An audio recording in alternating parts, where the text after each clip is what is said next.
fixed arm part, Chuanzhang, right?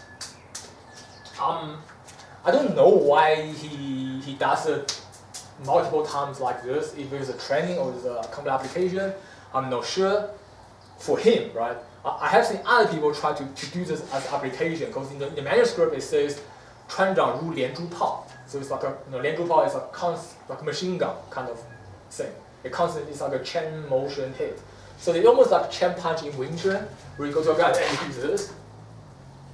Problem with that is the exact same problem with the chain punch. Right? It is very linear, it's very predictable, and anyone who's decent can simply sidestep and try to hit you from the side.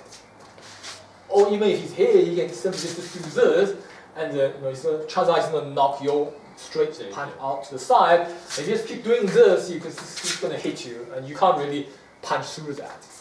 So if that is an application, this is the problem. I don't know what for him it is a context. I don't know him, but I have seen other people claiming that you go to a guy and then you can win the fight. That's a very childish way of thinking. You can probably beat up your neighbors like that, but if your neighbors are well trained, but in the circle where I mingle, you will get knocked out very fast if that's how you do it. Another thing I have problem with this Chuanzhang is that he's doing a lot of elbow motion. I mean, he kind of did extend a little bit on the back, but he's mostly elbowing here. Again, that is not wrong. It's just not how Tongbei see it, right? Tongbei focuses on the internal principle, which if you haven't already seen, I've discussed in the video on the physics behind internal, right? Where I talk about the arm is like a needle or a nail, the body is like a hammer. So anything I do, I'm hammer with the body and not with the arm. You don't take a nail and you do this to someone, okay? You put a nail here, and then you hammer it with something heavier, a heavier object. So in this case, this is almost like trying to hit somebody with a nail. Okay, in my lineage, I haven't done a Chuanzhang much, so not a good example. But just to put into a different context, in my lineage when you do Chuanzhang, you see it's done with the body. It's not done with the extension of the elbow. My hand comes up, it's straight. Obviously, you can bend it, no wrong, but this just shows you that I can do this without having to bend the elbow. It's from the extension of the back. And in doing so, you have much more power, and it can even intersect other people's motion. I'm not going to go into too much detail because I haven't really officially trained this. I was just shown once, and I'm just showing you by my basic mechanics. But ideally, if he's got a hand here, obviously, in their version of Tongbei, they also believe you can trance through a guy, but it's more like an agility maneuver, like you're really fast and then the guy doesn't see it, so you can slice through. But in our lineage, Chuanzhang, I'm supposed to blast this away. I don't try to sink in. It's like this. Right, so let's just put it this way, just for experiment's sake. Okay. Obviously, you don't do this in a fight. But let's say you're like this and I'm trying to go up. Notice the difference in the force, right? So if I do an elbow motion, try to push down there. Yeah. You notice the difference? It's just here that you can't taste it. In my version of Chuanzhang, what difference do you see? So it's almost like there's no contest. And funny enough, yeah, where's the one that you use your elbow, right, okay, or just the arm. If you start, I'm fighting your arm. There's something for me to fight. Okay. Whereas when you do it your lineage way, right? I don't know. It feels like that there's no arm for me to fight. It's just that your arm is in my face now. Something happened. I didn't fight anything. There's no fighter whatsoever. I can't even fight. And your arm is in my face. Basically, my space has been broken into. Okay. That's how I felt. Do you feel it's more structured in comparison? Definitely. Well, yeah. So structure versus localized. All I can say is that when you do your arm or your elbow only, I'm fighting your arm. Okay. When you're doing the proper way, or well, I wouldn't say the proper way, but your way, the way that you train. Yes. Yeah, it feels like that I'm fighting nothing, and there's just something coming in, and then afterwards I feel like I'm fighting a mountain. Okay, so now you might think that the difference between doing this and doing that is actually a matter of speed, but it is not, right?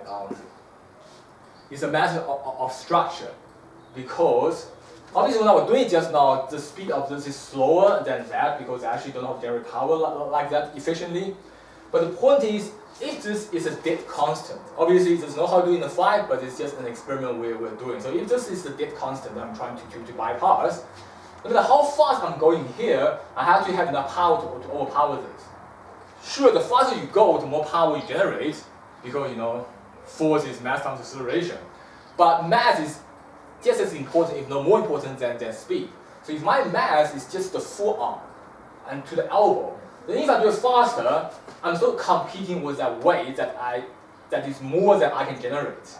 Okay? The reason our version of TriEssence works is not just because it's fast, but because I'm actually supporting it with the rest of my body. It's not a motion, if he pushes down here, it's not a motion over here, but a motion over there.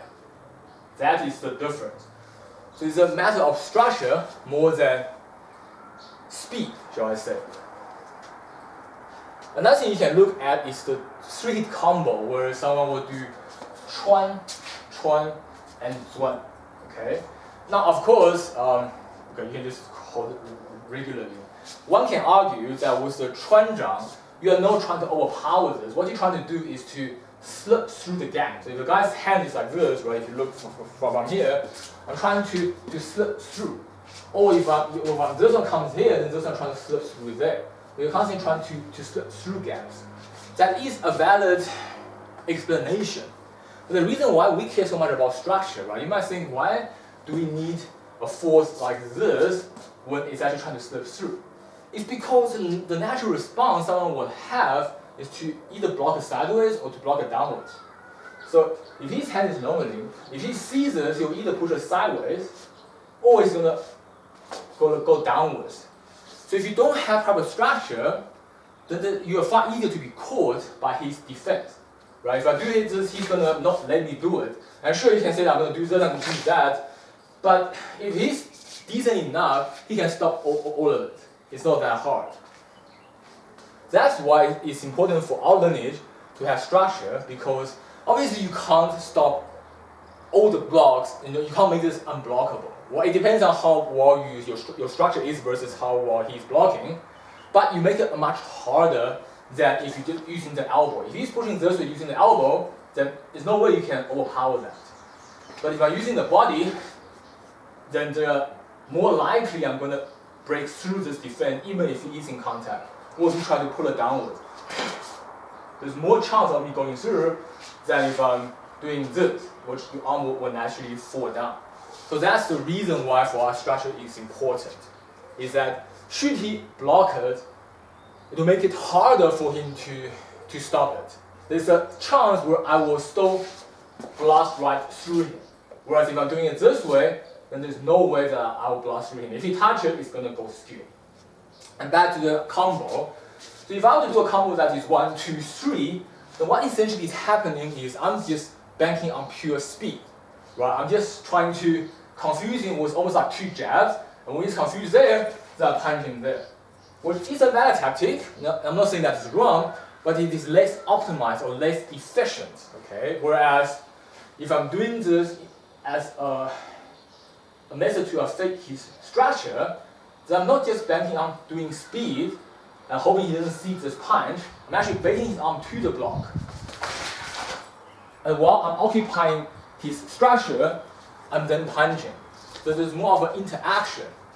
This is just, while I'm doing this, he could be punching me too, and I can't stop him from doing it. I'm not occupying him. I'm just doing my thing, and hopefully he's following my pace.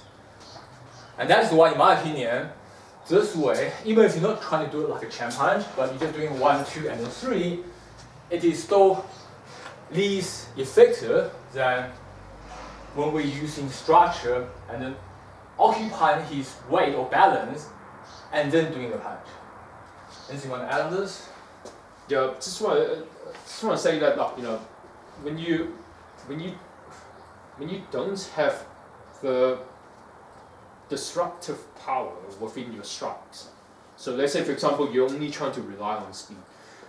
It's a lot easier for your opponents to deal with you, because you're not dragging him into you, so as to speak, but not physically, but I mean as in attention and attention-wise. You're not pulling his attention to whatever you're doing when it comes to speed. The reason being is because yes, you're occupying him, but he can just totally block it.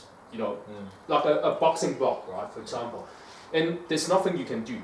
And even if he doesn't block your attack, if you're only trying to rely on speed, right? And if the guy is, if he just ignores you and just come at you, right? If you don't stop him, if you don't deal with him, you can still get hit. So the best scenario would be that he's totally go on defensive, and you do kind of have some sort of control over him. Worst case scenario, you guys are trading hits, and that's the last thing you want to do. Whereas if you back up your attack with structure and you have the disruptive properties of your of your move, whether it's a defensive one or attacking one, really doesn't matter.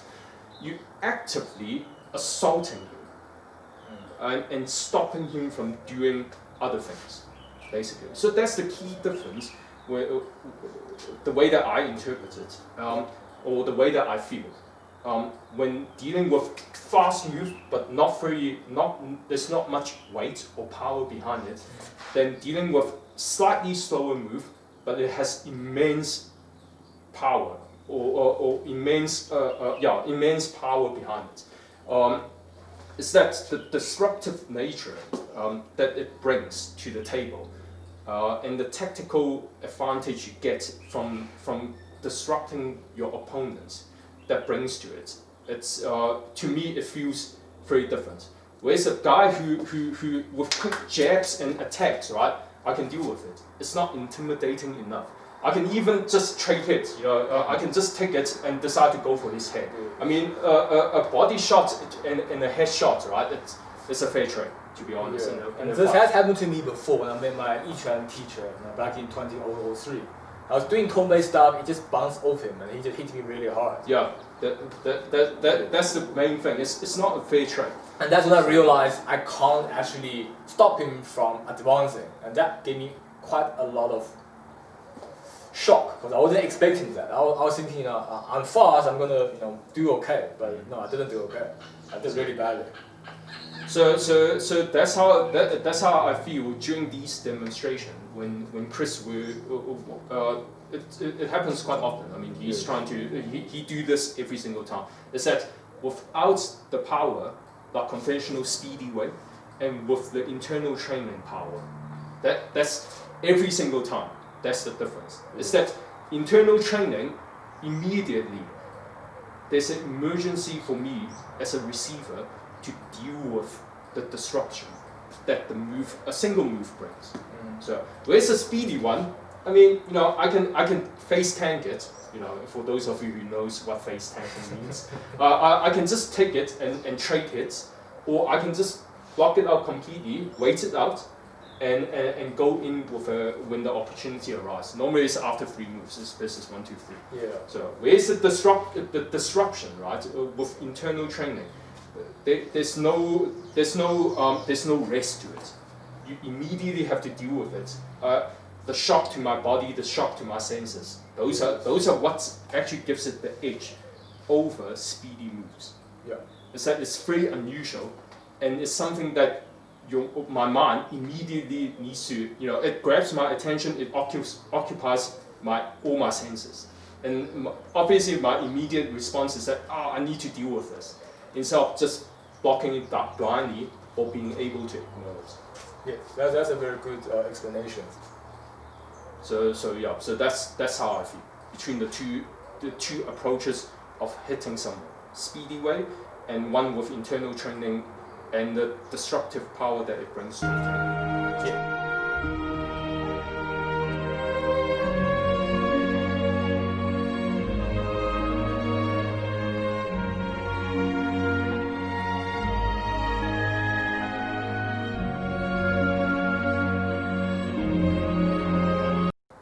Okay, so in this video, I'm actually going to say that his P is a lot better than a lot of the other, Tongbei people's P that I've seen on videos and on the internet, right? For one, his arm is actually quite extended, and and it's quite a big swing, right? A lot of people they do P like this, which is terrible. That's not even a Tongbei P. So in that case, his P is actually good in that sense. The only problem I have with his P is that his P is like a rope, right? And in my learning, we believe that P is like a stick, or better, like a blade. What that means is you take a rope is soft. You have to swing it to make it straight. Which is why when you see conventional people do P, they have to launch it from here. They go from the back and then forward. They need that momentum to get the power through. Just like a rope. I can't just take a rope and do this. I have to swing it and then do that. So that's the momentum behind it. And if you can have that momentum, then yes, it hurts, right? If I do this to someone, no matter if I catch on the face, it's gonna hurt because of the amount of momentum and the weight and everything, it's just gonna hurt. That's just the way it works. The problem though is that, so you might say, okay, then what's the problem? The problem is, what if you don't have the time to wind this up and do a P? Right? You don't always have the time to do that.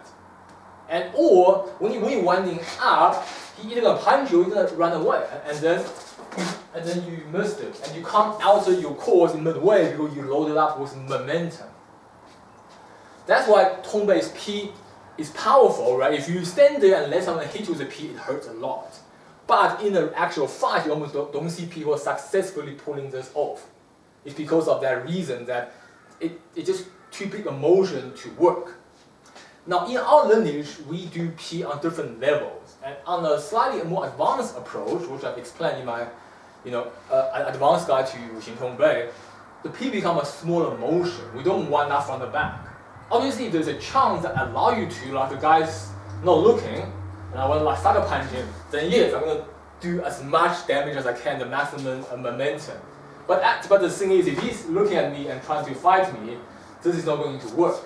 So instead, our P often come from other moves. For example, I can do a pi, and then from there, do a P.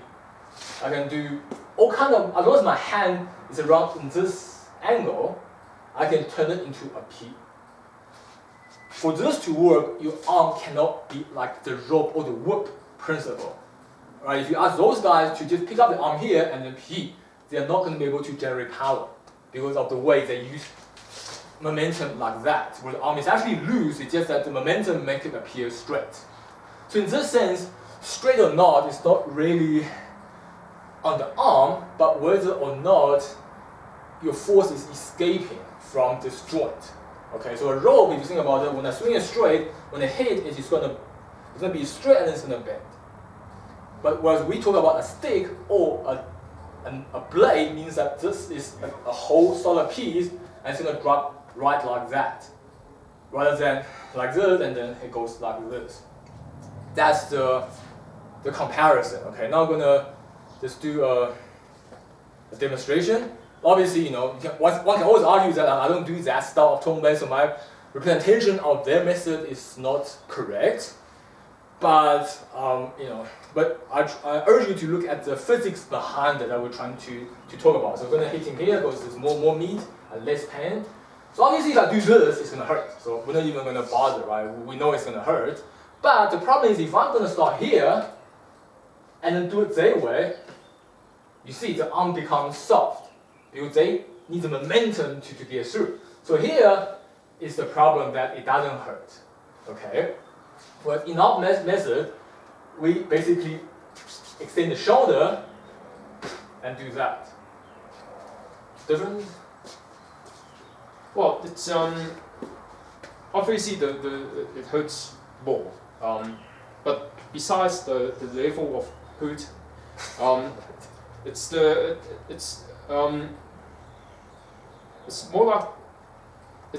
more like trying to the issue coming. Obviously, the hurt level. It's something that is real. The more you hurt the guy, the more your opponents will be destabilized. Because in his mind, and that's where the occupation of the mind comes in. That he said, I'm so sore. He's worrying about his soreness. It numbs his senses, etc., etc., and he can't think. That's generally how to win the fights actually. But besides that, because that's the obvious reason. Besides that, the comparison between the two hits that Chris did just now is actually the effects that it has on me, and also dealing with it. So as you can see on the first hit, I managed to stop him, and it doesn't affect me as much. So it's easier for me to overcome that hit and fight back, because it doesn't affect me. It's sore. Don't get me wrong, but it's still, I'm not, wobbling, destabilized or whatsoever. I can still react. I'm still on my feet, and I can still react to it and do a retaliation. Whereas the second hit, it's more painful. Don't get me wrong, but not by much. But the main thing is that you can see my entire body is affected, and that means that I'm off balance, and I can't, and I can't throw punches or react or dodge or reposition effectively. So that's the key difference. It's that the effects that it has on me, and also the results of the effects, that I can't do anything after the second hit. Whereas the first hit, I can still react. I can still do things afterwards. It doesn't occupy me as much. So that's when we say when you're occupied by the hit. So just a little bit of explanation. So how much hurt you bring to a guy during a fight is not the only thing you want. The second thing, or actually even more important, is what effect you have, your attack has on the other guy, and that's I guess that's what distinguishes internal style than the external. Yes. It's the effects of the attack that you have, not really the amount of hurt. Obviously, the amount of pain you bring does make a difference. Yes. So just to clarify, right? If someone from a conventional Tongbei winds up, it could also drag him down. But like I said, it's just that you don't have the opportunity to actually wind up the attack. The whole point, the whole advantage of our method of P is the fact that we don't need that much momentum. I only need to raise my hand to the top. Obviously, the further I go, the more painful it will be. But I can just be here and drop it, and it will still pull him and cause pain. In fact, on an even more advanced level, I can even shorten the motion to something I can even just go straight here and do that. And it will still pull. And because the motion is shorter, I can do that and immediately punch him, right? It'll be just that rather than doing that. Do you still feel the same? Yes. The disruption. So the different understanding in P results in that in our variation we can make the movement smaller and smaller and smaller. Eventually we can change from here to that and to back rather than having to do a full P to have the result.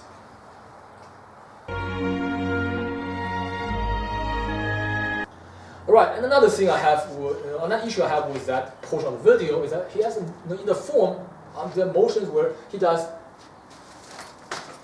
a lot of things on the same stance, okay, which again looks very impressive, and it might even work against when a guy is untrained.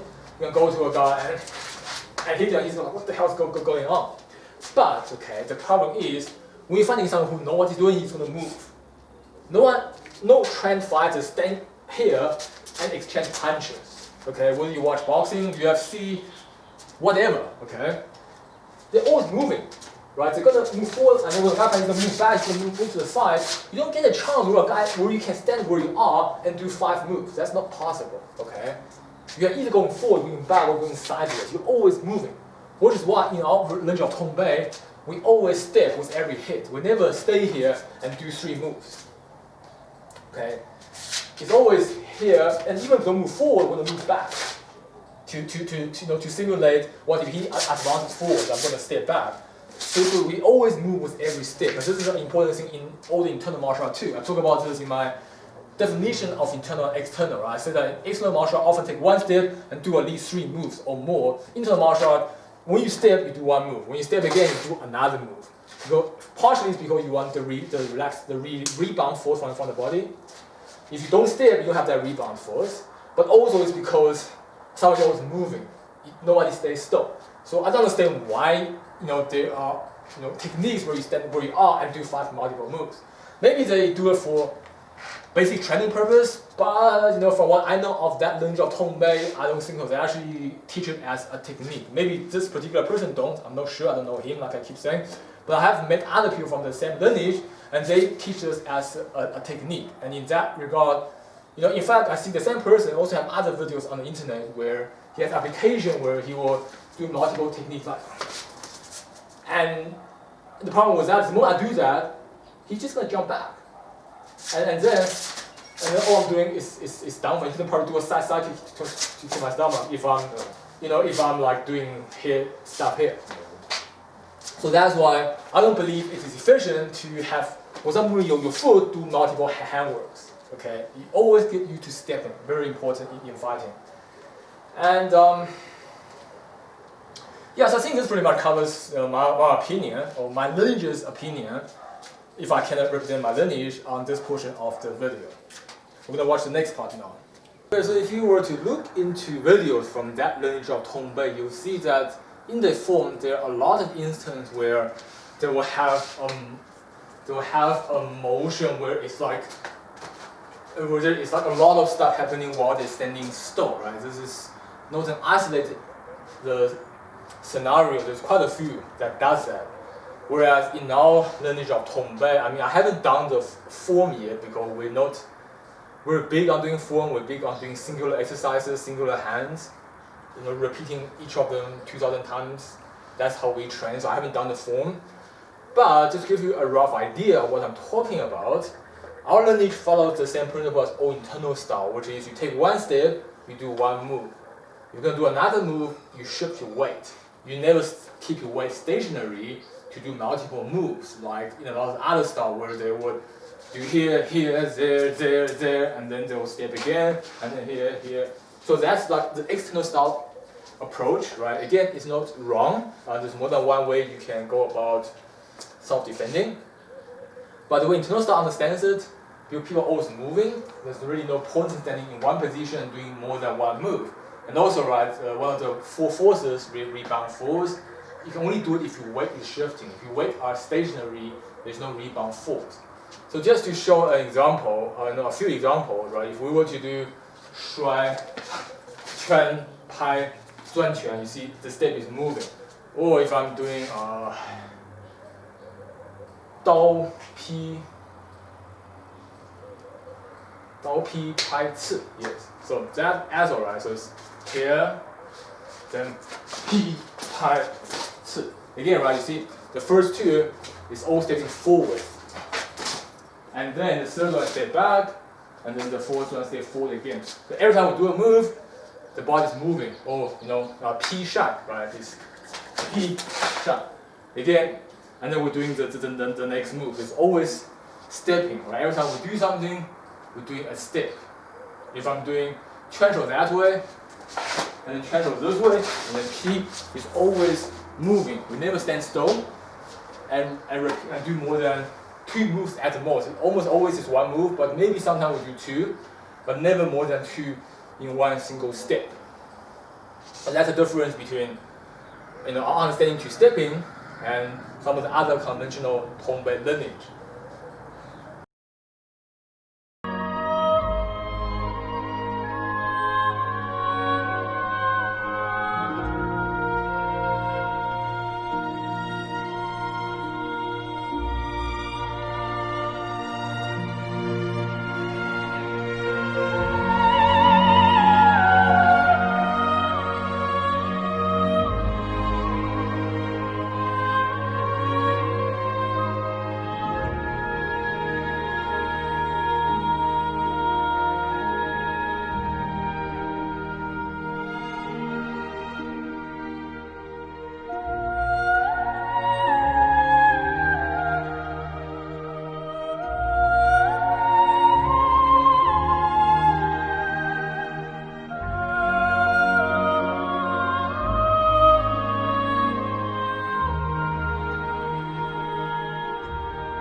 part of the video is actually it's a good example of a common mistake in Tongbei, that people only believe Tongbei is about fast, speed, so they do everything fast, but they don't extend their back. So in this case, I can almost say this is an objective mistake, because in Tongbei's manuscript they talk about you have to extend. So if you don't extend, it should not be called Tongbei, right? That's one of the foundational principles of Tongbei as a style, is to extend. So the moment your body is not moving, and you're just doing this, like you see in that video, then that's pretty bad. But obviously you can argue that that's how he teaches and that's how they do it. So yeah, you can't really get a result at the end of the day. But that, for me, is not even classified as Tongbei anymore. Maybe the motion, the sequence is Tongbei, but the way he does it is not Tongbei principle. Not even an external Tongbei. Never mind, Wuxing Tongbei, which is the internal variant. So it's important that whenever you do something, you extend the shoulder blade. If you watch my video on the 4 fundamental forces, you will know that internal martial art, extension of the shoulder, opening of the shoulder are very, very important. And when you do so, then you're no longer using your arm to do motion, you're using your body, and that is the hammer and nail analogy. The problem is a lot of people seeking speed, they abbreviate the motion. So if you want to be fast, moving the body is slow, so they just move the hand.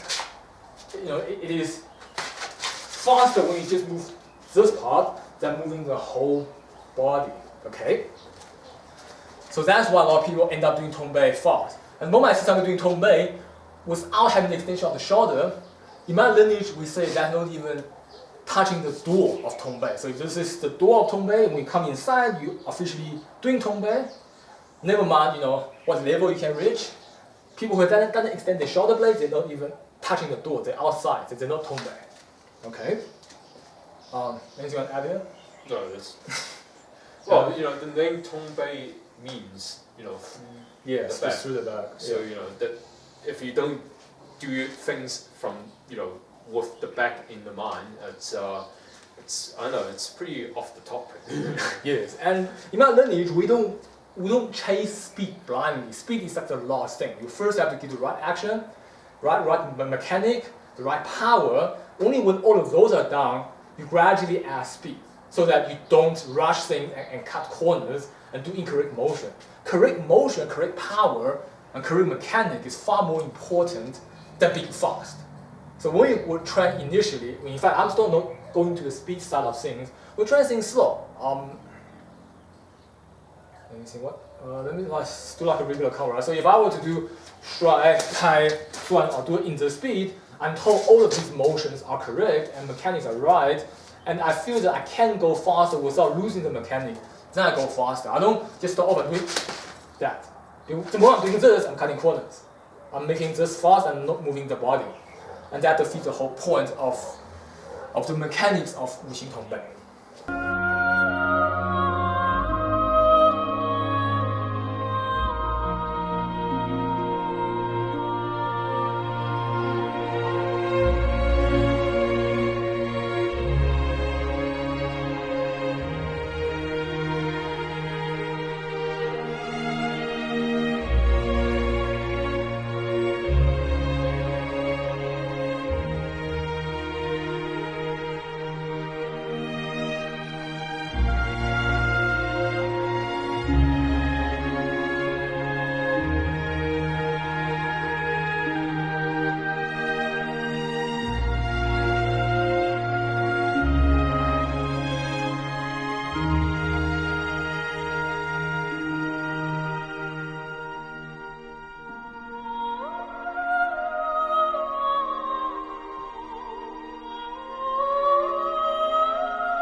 Alright, so in this video, the guy's got the illusion because he's got long arms. Okay, the guy's arm is reasonably long compared to the guy previously who got a short arm.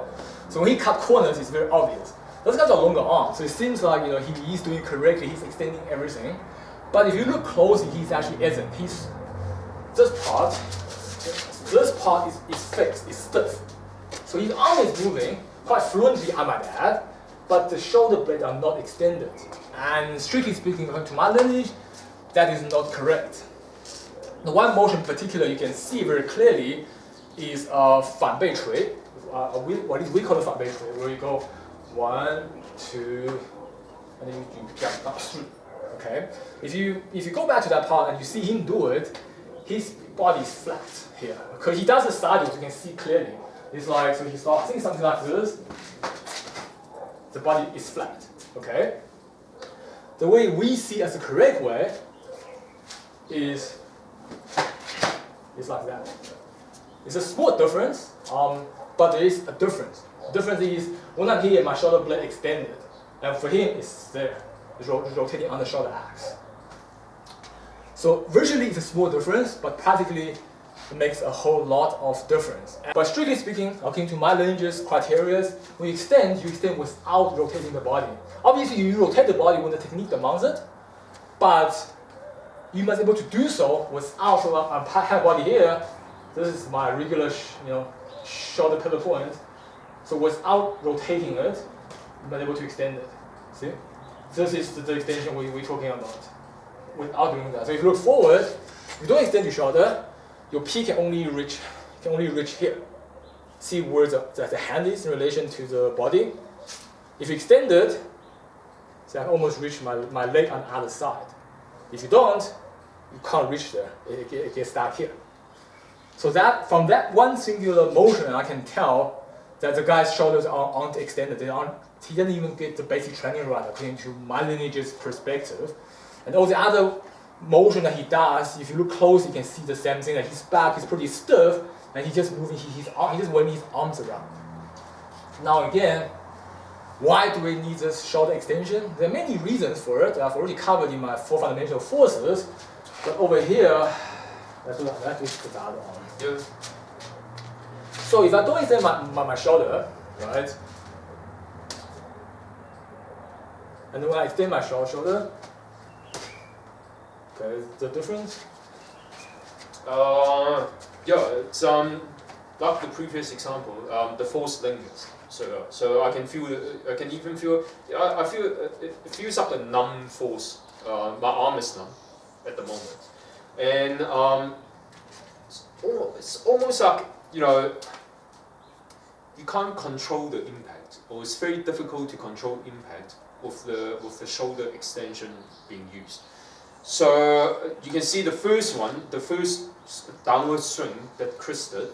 It's I can stop the force there, right? And I can control. Yes, I got hit, but I can control the impact, and I have a say as to that the impact doesn't affect the rest of my body.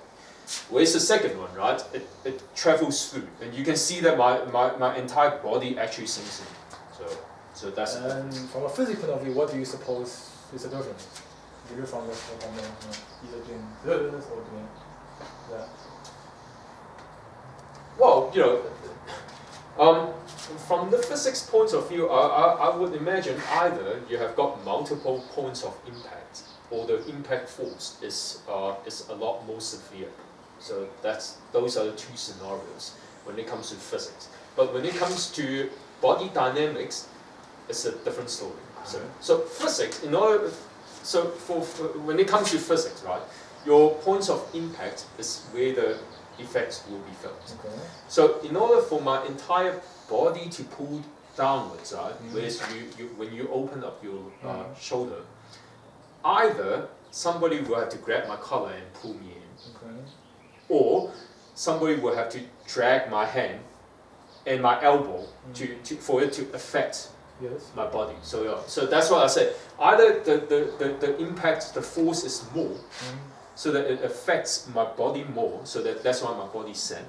The difference between two punch, or that somebody is punching my elbow instead, chopping my elbow instead of my arm, and that's why my body sent. Not from my own feel. When I'm close to shoulder in, it feels like a lot of force actually sitting up here and not going to the hand. Yeah. Right. So like this, I feel more for this. So that's more on body dynamics, how the body works rather than physics. But in terms of physics point of view, right, it means that when you open up your shoulder, the chances are you don't have 3 arms. Okay, so it's impossible for you to hit my elbow at the same time you hit my arm. So the only possible reason is that you produce a bigger force to affect my body. So would you say and also that the direction of the forces. It's almost like if this is the center of rotation going further than the rotation, which creates more leverage force? You can say that, or your arm becomes heavier for some odd reason. So this mass, force is equal to mass times acceleration. Or your acceleration is bigger. Same mass, but you're accelerating it faster. But how you make the difference, it's up to your body. So. I see. Okay, so that's basically why in my learning we believe you got to extend your shoulder. You can't just do this. Okay, that is considered not optimized power generation. So basically, yeah. So once you understand these few points we talk about today, then you can pretty much make your own judgment on most of Tongbei videos out there. You may or may not agree with my points, but if you were to ask my opinion, these are the basic criteria I judge any Tongbei video clip with. Obviously, the shorter one is not just on P, right? We have this. Then I'll talk about Chuan. It is in Pi. It's basically everything. Everything we do is hammer and nail. So overall, that is our approach to Tongbei. You may or may not agree with it. It doesn't matter. But with this knowledge, you can then don't need to ask me every time whether someone's Tongbei is good or bad. But of course, as I said, if you do have interesting Tongbei videos that you think hasn't been explained in this video, you'll still feel free to email or send me those links, and when I get time, I'll address them for you. Alright, so that'll conclude for this video. And I hope everyone will stay healthy and safe, right? Wear your mask and stay distant unless you absolutely have to. And if you enjoyed the video, please subscribe to my channel so you can get the latest content when I upload them. And if you like the video and you're able, please support me on Patreon. That would greatly appreciate it. It will help me to create quality videos on a consistent basis, especially in this pandemic where work is very scarce. And so again, I would like to give a shout out to all my Patreon supporters.